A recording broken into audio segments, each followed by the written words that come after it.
Software Ratings Board and carry one of the following age-appropriate ratings. For additional information on game ratings, visit the ESRB at esrb.com.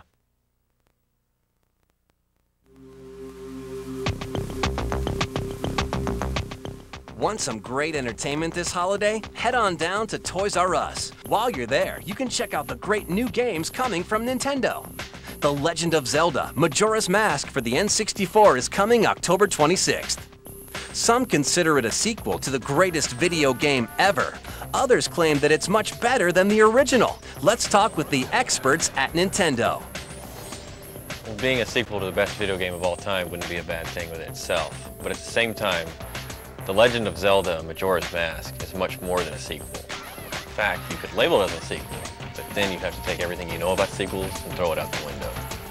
When you first start the game, you're riding through the forest on horseback, and then you come across a skull kid.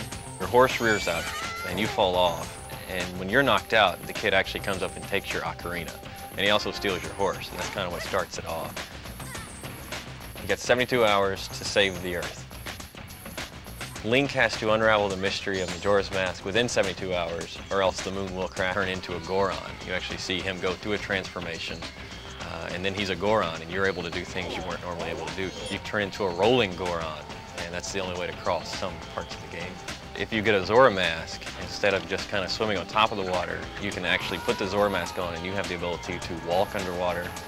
You can swim extremely fast underwater. And so there's a whole bunch to do under the water. There's entire levels that take place underwater, and the only way you can do it was a Zora mask. And it's pretty graceful to watch him, kind of skim over the surface of the water. One of the things that makes the game really cool is that the whole time the clock is ticking. The moon is getting closer, and you're not going to stop any of that. You have so many things that you have to accomplish to stop this moon from falling. If you mess up even the least little bit on a couple of these things, The Legend of Zelda Majora's Mask requires the expansion pack to work. This game uses the expansion pack in a way that a lot of games haven't really used it yet. The bosses are more detailed. They'll have a higher polygon count. One boss in particular, the jungle boss, one of the first bosses you fight, if you start beating him, then he calls 6 bugs to his rescue, and so you have that many more things on the screen. We hit him a couple more times, then he releases about 300 butterflies into the air that will attack you. It's really incredible to see all that on screen. Everybody's going to love this game.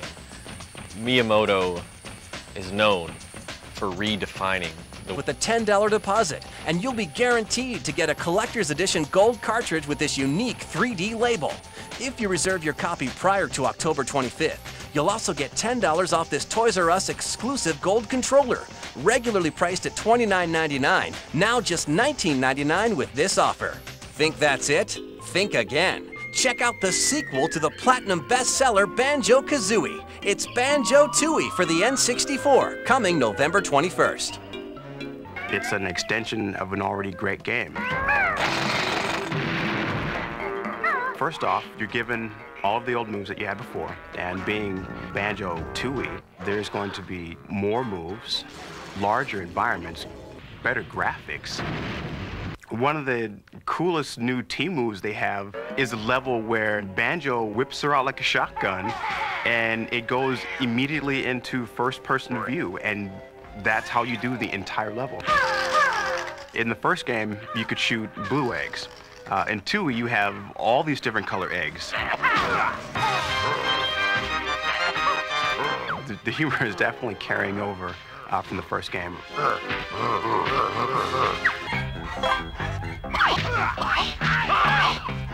Banjo 2 has definitely given me everything that I've ever expected.